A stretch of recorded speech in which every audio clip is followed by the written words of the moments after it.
Ed, this is a follow up to yesterday's video about how we must stop calling interactions a relationship or sex unless there was soul and spiritual consent for it, and which is not possible if we were deceived or tricked in any way at all into that interaction.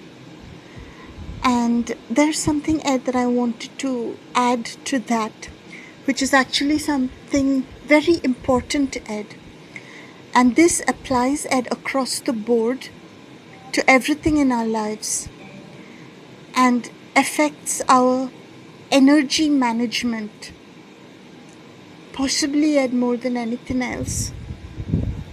But I'll tell you, Ed, how I learnt this. I got it straight from the horse's mouth, Ed. Now, Ed, because I've been held by various hostage takers who held me hostage, Ed, by having me pretend to be in relationships with them.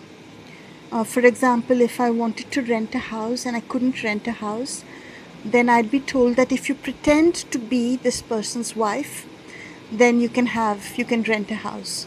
And I literally would have been homeless back then if I hadn't done that. And for safety reasons, I was told if you pretend to be. And the first hostage taker, Ed, back in university, he just directly beat me up and said, if you don't accept that I'm your boyfriend, as in if you don't deny it when I say it in front of others, that was enough. If you don't do that, I'll kill you. I will beat you up. I will kill you. So, Ed, I was taken hostage through these means. And all along, Ed, to the outside world, it looked like I had a boyfriend or I had a husband. And all along, it was absolutely fake. I have even done a fake Hindu ceremony marriage, completely fake, so fake that there was no fire involved. Well, there was a little lamp lit, for show. And the priest was like, yeah, that's enough, fire is fire. But if you know anything about Hindu weddings, Ed, there has to be a fire around which the couple walk. And that was not there. So, Ed, I have lived fake relationships with black magic doers. So I know what I'm talking about. But even more importantly, this principle that I'm about to tell you, Ed, of energy assignment of the subconscious brain. This, Ed, was taught to me by these trained black magicians, by the way. Now, it's like this, Ed. Every time a hostage taker had exclusive hostage or custody of me, they used to get threatened because there were always other thug factions trying to get me into their custody. Because, Ed, whichever thug faction had custody of me, all those who had to do black magic on me had to come via them. They had to be part of every ritual. They were the channel through which all the others had to do black magic. They were the channel because they were the authority. Because I was saying that's my boyfriend. I was saying that's my husband. That was the required channel, Ed. And so you can imagine how much money was involved in it. So there used to be cutthroat competition. This is one reason why every thug faction had me more or less isolated and imprisoned in the house. I would be literally drugged and sedated and in bed to prevent me from going out, because they wanted to prevent others getting access to me, to kind of, to seduce me, or to even a friendship. They couldn't tolerate anything that could lead me to somebody else, for that person to get authority over me and also lead me to escape. They wanted to always make sure that there were no chances of escape. And Ed, they have schedules, they have scheduled high days and whatever. They don't want that I'm hanging out in some public place where they can't tap and bang and, release their all their black magic shit. They want me to be inside at an assigned place where they can be sure I'll be there from this time to this time, and they could have controlled the environment. And so that is why a movement wasn't allowed for the most part, and I was in various ways prevented from moving for all of these reasons. Now, Ed, every time I did somehow, like maybe over the internet, speak with somebody, or I got close to someone, then the hostage taker I was with would get threatened, and then they would explain to me how that person is conning or seducing or attempting to get me. And Ed, each hostage taker wouldn't know what the previous one had told me. So what happened is I got this huge body of information about how humans are conned and trapped and seduced, and the whole game, how the channels are open. I got it from them. And with each hostage taker, Ed, there were several different versions of them. And sometimes in the same week, Ed, there would be 2 or 3 clones, Ed, of the same character. And each clone wouldn't always know exactly what the previous one had told me, especially Ed past like maybe 2009, 2010. The quality of the clones was so bad, and they were being changed so often as a result, that very often they simply wouldn't remember, Ed, what we had even spoken of yesterday. And then I'll give you an example of that, Ed, is that if we had spent 6 hours deciding which cooking oil we would buy, right, on, let's say, Tuesday, on Wednesday morning, the clone that would go out would be replaced by another clone. And the new clone wouldn't know that we had chosen this different oil after 6 hours of research on the internet, and would buy the old one. And then when I said, how could you buy the old one? We researched this 6 hours yesterday. And he would say, but I don't remember. And if you want me to remember such things, you must write them down.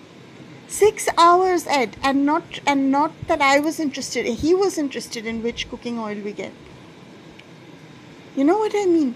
So Ed and Ed, their heights would change from 5'6" to 5'9" and 6 feet, all that kind of thing. I've written about it in my book, The Pain Eaters. Anyhow, Ed, so why I'm telling you this is I got this from the horse's mouth, what I'm about to tell you. The principle of energy assignment. It's like this, Ed. The human brain, Ed, is not subject to culture of now. Okay? That's just the conscious brain. The conscious brain does not assign energy, Ed. You can sit and say, I assign energy to my ankles. I assign energy to my ankles. And you will find, Ed, that you might have a bit of a response, but you can't really, Ed, with your mental or conscious thought, you can't actually, Ed, in a second affect a change in the world, or even in your own body or anything. You've tried it, I'm sure, positive thought and The Secret and all of that. Until it reaches the subconscious, Ed, the conscious, whatever you do with your conscious mind doesn't make a change. It must come from the subconscious brain. And this is the place where the black magicians hack, because the subconscious brain, Ed, assigns energy. It's like this in the Bible. They've explained this in a way. God made Adam, the first man. And Adam was sat down, Ed, and animals were brought to him. All the animals that God had made, the birds, the trees, everything. And what Adam called them, that was its name. This is the quote I'm quoting from the Bible. What Adam called them, that was its name. Now that is identity assigning. And with identity comes energy.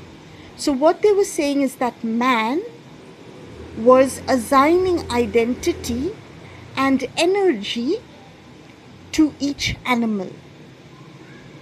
That energy was the divine energy which comes through us. Right? Now in your world, you are the center of your world.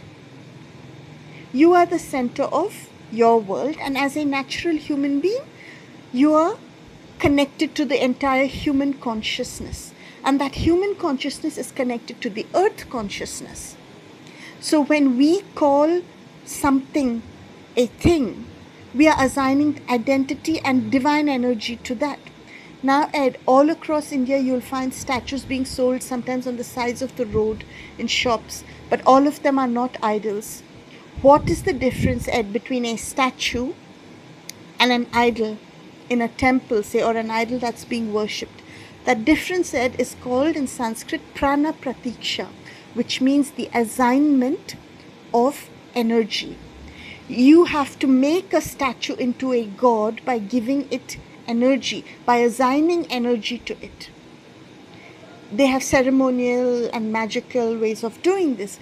But what I'm trying to tell you, Ed, is that in our subconscious brain, the natural human is doing this. The fake human or the soulless or spiritless human doesn't count. So they can say whatever, doesn't matter. But when you're a natural human being, what your subconscious calls something is what matters.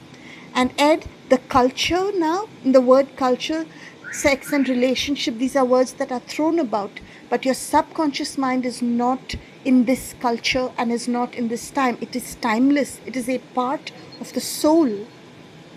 And in that timelessness, the word relationship, the word sex means completely a spiritual thing. Everything, Ed, is a soul and a spiritual value in the subconscious. What the thugs have done is separated us from this knowledge. So what happens is when you say, I have had a relationship with somebody, I have been married to somebody, in your subconscious you are assigning mastery over you to that entity. You are assigning an open channel to that person. You are assigning spiritual value to that interaction. Did you make somebody the master of you with relationship and sex? Did you? If you did, are they still the master of you? Do you still feel that way about them? If you don't feel that way about them, then you're lying to your body and you are tricking or hacking your own subconsciousness by assigning a spiritual quality that you do not mean, that you do not intend to give, and which is basically a lie. Every black magic channel is essentially a hacking of the subconscious. Every black magic channel is. You're assigning humanity, you're assigning spiritual authority to somebody when you're using these words. And this is why words are important. You should know that words are timeless. Whatever this word means in the consciousness in which it was invented, you're using it. It's like you're using a vintage car.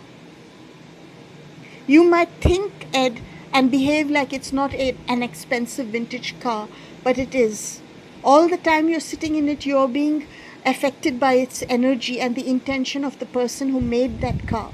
So words are cars. You're being affected the whole time by the intention of the person who started using that word, who made that word, who invented that word. So know that, and know the spiritual value that you're assigning. And we're doing this at all the time, and this is actual energy healing. When you start taking back your spiritual power by acknowledging the spiritual value of your words and of your actions and of your gestures.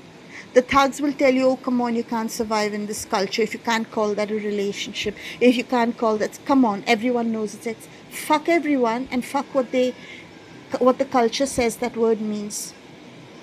Come, Ed, into your power and find the spiritual value of what you're assigning, and that is how we take control of our energy and not allow somebody else to control it.